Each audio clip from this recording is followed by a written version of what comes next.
21 August 2024 ভারতের উত্তর পূর্বীয় অঞ্চলে অবস্থিত ত্রিপুরা রাজ্যে ভয়াবহ বন্যা হয়, যার ফলে সবচেয়ে প্রভাবিত হয়েছে দক্ষিণ ত্রিপুরা জেলাগুলি। প্রায় 46,271টি পরিবার বাস্তুচ্যুত হয়েছে। মোট ক্ষতিগ্রস্ত জনসংখ্যার পরিমাণ প্রায় 17 লাখ। ত্রিপুরায় এই বন্যার কারণে মোট 26 জন প্রাণ হারিয়েছে এবং 2 জন নিখোঁজ আর 2 জন আহত হয়েছে। আর অপরদিকে আমাদের প্রতিবেশী দেশ বাংলাদেশের অবস্থা এর চেয়ে ভয়াবহ।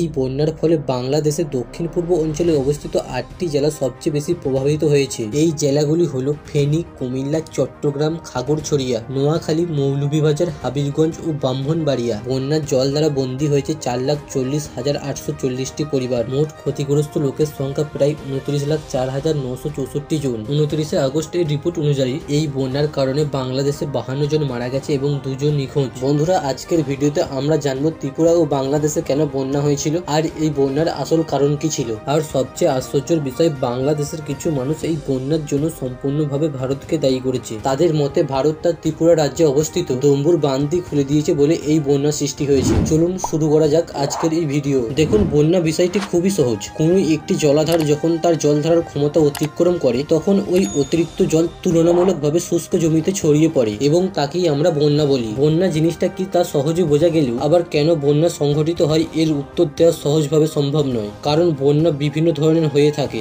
আর এক এক ধরনের বন্যার পেছনে এক এক ধরনের কারণ থাকে, কিন্তু অতিবৃষ্টি হচ্ছে বন্যার প্রধান কারণ। এছাড়া মানব সৃষ্টি বিভিন্ন কারণে বন্যা আরো ভয়াবহ রূপ ধারণ করে। বন্যার বিভিন্ন ভাগ রয়েছে, যার মধ্যে সবচেয়ে বেশি ঘটে রিভার ফ্লাড, ফ্ল্যাশ ফ্লাড আর কোস্টাল ফ্লাড। এদের মধ্যে ফ্ল্যাশ ফ্লাড বা আকস্মিক বন্যাই হলো সবচেয়ে ধ্বংসাত্মক এবং মারাত্মক। আর এই বন্যা হঠাৎ করে অল্প সময়ের মধ্যেই ঘটতে থাকে এবং খুব অল্প দিন স্থায়ী থাকে। আমাদের ত্রিপুরা রাজ্যে আর বাংলাদেশে যে বন্যা ঘটেছে সেটা মূলত ফ্ল্যাশ ফ্লাড বা আকস্মিক বন্যা। এতক্ষণে আপনাদের বন্যা সম্পর্কে একটি সাধারণ ধারণা দিয়েছি। চলুন এবার জানি ত্রিপুরা এবং বাংলাদেশে বন্যার আসল কারণ কি ছিল। আবহাওয়াবিদদের মতে ত্রিপুরা এবং বাংলাদেশে ওই অঞ্চলের মধ্যে এল নিনো, মেডেন জুলিয়ান দোলন, জে স্ট্রিম ও বঙ্গোপসাগরের লঘু নিম্নচাপ, এই 4টি আবহাওয়ার বিশেষ পরিস্থিতি একসাথে তৈরি হয়েছিল বলে বাংলাদেশের দক্ষিণ পূর্ব অঞ্চল, ত্রিপুরা ও মেঘালয়ের কিছু অংশে 19 আগস্ট থেকে 21 আগস্ট পর্যন্ত এক টানা 3 দিন ধরে প্রচন্ড বৃষ্টিপাত হয়, যার মধ্যে 21 তারিখে বৃষ্টিপাতের পরিমাণ ছিল সবচেয়ে বেশি। বলা যেতে পারে গত 31 বছর পর এই অঞ্চলগুলির মধ্যে সবচেয়ে রেকর্ড পরিমাণ বৃষ্টি হয়েছে। এমনকি আবহাওয়াবিদরাও ধারণা করতে পারেনি যে এই অঞ্চলে এত পরিমাণ বৃষ্টি হবে। এবার আপনাদের মনে প্রশ্ন উঠবে, ঠিক কত পরিমাণ বৃষ্টিপাত হয়েছিল এখানে। চলুন এই বিষয়টির উপরে একটু নজর দেওয়া যাক। আপনি শুনলে আশ্চর্য হয়ে যাবেন যে 1 আগস্ট থেকে 21 আগস্ট পর্যন্ত দক্ষিণ ত্রিপুরায় বৃষ্টিপাত হওয়ার কথা ছিল 214 মিলিমিটার, কিন্তু সেখানে এই অঞ্চলে বৃষ্টিপাত হয়েছে 538.7 মিলিমিটার। মানে স্বাভাবিক বৃষ্টিপাতের তুলনায় এই অঞ্চলে 151% বেশি বৃষ্টিপাত হয়েছে। আর গোমতী জলবিদ্যুৎ কেন্দ্রের অধীনে ডম্বুর জলধারাটি যেখানে অবস্থিত, সেখানে স্বাভাবিক বৃষ্টিপাত হওয়ার কথা ছিল 196.5 মিলিমিটার, অথচ সেখানে বৃষ্টিপাত হয় 656.6 মিলিমিটার, যা স্বাভাবিক বৃষ্টিপাতের তুলনায় 234% বেশি। আর এইভাবেই সম্পূর্ণ ত্রিপুরার প্রতিটি জায়গায় প্রায় 100 থেকে 200% বেশি বৃষ্টিপাত হয়েছে স্বাভাবিকের তুলনায়। অন্যদিকে বাংলাদেশের ফেনী জেলাতে 19 থেকে 20 আগস্টের মধ্যে বৃষ্টিপাতের পরিমাণ ছিল 304 মিলিমিটার আর কুমিল্লা জেলায় বৃষ্টিপাতের পরিমাণ ছিল 210 মিলিমিটার। আর এইভাবেই বাংলাদেশের দক্ষিণ পূর্ব অঞ্চলে অবস্থিত প্রতিটি জেলাতে স্বাভাবিকের তুলনায় বেশি পরিমাণে বৃষ্টিপাত হয়,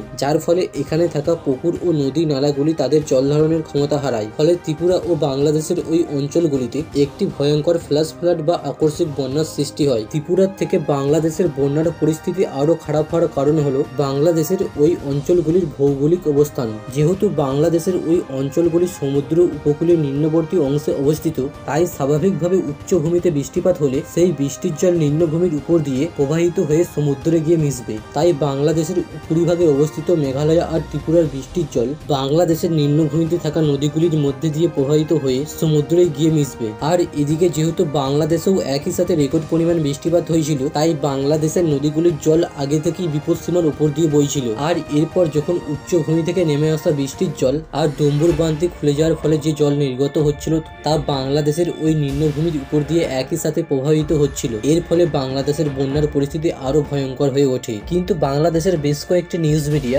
কয়েকজন ইউটিউবার এই বন্যার জন্য সম্পূর্ণভাবে ভারতকে দায়ী করে।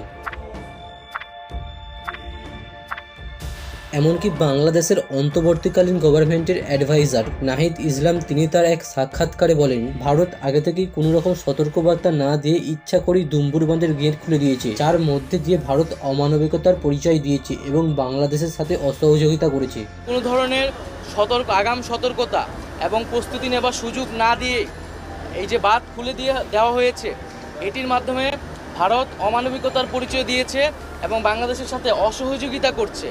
এই প্রসঙ্গে ত্রিপুরার বিদ্যুৎ দপ্তরের মন্ত্রী রতন লাল নাথ বলেছেন, আমরা যদি অমানবিক হতাম তাহলে অনেক আগে থেকেই সেটা হতে পারতাম, বিদ্যুৎ দেয়া বন্ধ করে দিয়ে। কারণ বিদ্যুৎ দেয়া বাবদ ভারতীয় টাকায় 180 কোটি টাকা আমরা বাংলাদেশের কাছ থেকে পাবো, কিন্তু তা সত্ত্বেও নিয়মিত 50 থেকে 60 মেগাওয়াট বিদ্যুৎ আমরা বাংলাদেশে সরবরাহ করে যাচ্ছি, অথচ আমাদের নিজের রাজ্যে বহু জায়গায় বিদ্যুৎ নেই। এখানে বলে দিই, এই ডম্বুর বাঁধ থেকে যে বিদ্যুৎ উৎপাদন হয় তা যে শুধু ত্রিপুরা রাজ্যই ব্যবহার করে এমনটা নয়, এখান থেকে 50 থেকে 60 মেগাওয়াট বিদ্যুৎ আবার বাংলাদেশেও যায়। তাহলে এখানে বলা যেতে পারে বাংলাদেশ এই বাঁধের কারণে কিছুটা হলেও লাভ পায়। আর এই বাঁধের কারণে বাংলাদেশ যে সবচেয়ে গুরুত্বপূর্ণ জিনিসটা পায় সেটা হলো ছোট এবং মাঝারি আকারে বন্যা থেকে রেহাই। হ্যাঁ, ঠিক শুনেছেন, বন্যা থেকে রেহাই। আজ থেকে কিছু বছর পুরনো আর্টিকেল পড়লে জানতে পারবেন, এক সময় বাংলাদেশে গোমতী নদীকে কুমিল্লার দুঃখ বলা হতো। বাংলাদেশের জলসম্পদ ও জলবায়ু বিশেষজ্ঞ ডক্টর আইনুন নিষদ বলেন, ডম্বুর বাঁধটি তৈরির আগে বাংলাদেশে গোমতী নদীর কারণে কুমিল্লা ও তার পার্শ্ববর্তী অঞ্চলে প্রায় প্রতি বছরই বন্যা হতো,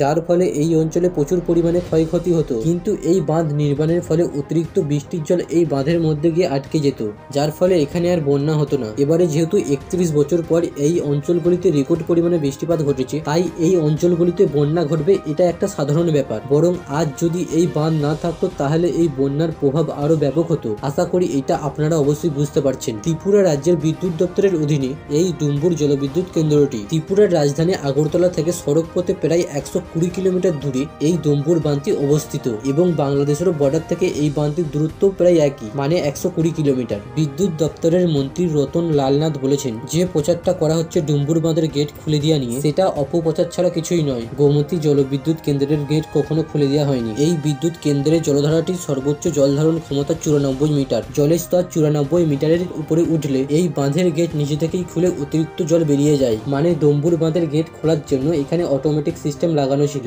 চলুন এই মডেলটির সাহায্যে আপনাদের এই বিষয়টিকে খুব ভালোভাবে বুঝিয়ে দিচ্ছি। দেখুন, এখানে যখন জলের স্তর বাড়ছে তখন এই গেটটি নিজে থেকেই খুলে যাচ্ছে, আবার যখন জলের স্তর কমে যাচ্ছে তখন এই গেটটি নিজে থেকেই বন্ধ হয়ে যাচ্ছে। মানে এই গেটটিকে খোলা ও বন্ধ করার জন্য কোনো মানুষেরই দরকার নেই এবং কোনো মানুষ চাইলেও ইচ্ছা করে এই গেটটিকে খুলতে পারবে না। ঠিক একইভাবে কাজ করে ডুম্বুর বাঁধটি। এই বাঁধটির জলের স্তর যখন 94 মিটারের উপরে গিয়ে পৌঁছায় তখন এই বাঁধটির গেট নিজে থেকেই খুলে যায়। আবার যখন জলের স্তর 94 মিটারের নিচে নেমে চলে আসে তখন এই গেট নিজে থেকেই বন্ধ হয়ে যায়। তাই এখানে কখনোই ভারতের ইচ্ছা করে গেট খুলে দেওয়ার কথা উঠে আসবে না, কারণ এই গেট খুললে বাংলাদেশে বন্যা হওয়ার আগে ভারতের ত্রিপুরা রাজ্যের 120 কিলোমিটার অঞ্চল আগে ভেসে যাবে, তবেই সেই বন্যা গিয়ে বাংলাদেশে পৌঁছাবে। এই যে বাঁধ খুলে গেছে সেই তথ্যটা বাংলাদেশকে কেন আগে থেকে দেওয়া হয়নি? এই প্রশ্নের উত্তরে বলি, ডম্বুর বাঁধটির জলের লেভেল অবজার্ভ করার জন্য 3টি পয়েন্ট রয়েছে। সেই 3টি পয়েন্ট হলো আমারপুর, সোনামুড়া এবং সোনামুড়া 2। এখানে আমাদের আগে থেকে জেনে রাখা উচিত 1972 সালে ভারত আর বাংলাদেশের মধ্যে নদী নিয়ে একটি চুক্তি স্বাক্ষরিত হয়েছিল,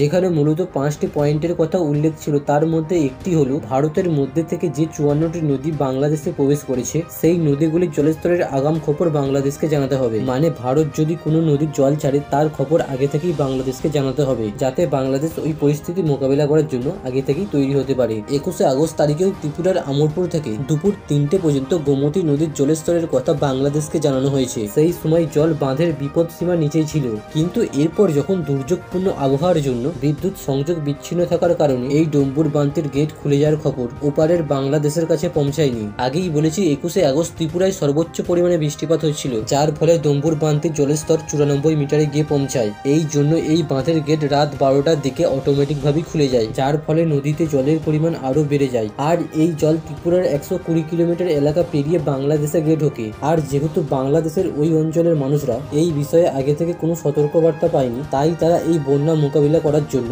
আগে থেকে কোনো ধরনের ব্যবস্থা নিতেই পারেনি, যার ফলে বাংলাদেশের ক্ষয়ক্ষতির পরিমাণটা একটু বেশি হয়েছে। এতক্ষণে আপনারা হয়তো বুঝতে পেরেছেন এই বন্যার পেছনে ভারতের কোনো ষড়যন্ত্র নেই। আর এরপরও যদি আপনাদের মনে হয় ভারত ও বাংলাদেশের মধ্যে কোনো বিবাদ বা সমস্যা রয়েছে, সেই সমস্যার সমাধান হবে দেশের কূটনৈতিক স্তরে। আমি বা আপনারা কেউ এই বিষয়ে সোশ্যাল মিডিয়ায় পোস্টের মাধ্যমে এই সমস্যার সমাধান করতে পারবো না, বরং এতে আমাদের দুই দেশের সম্পর্ক আরো খারাপ হবে।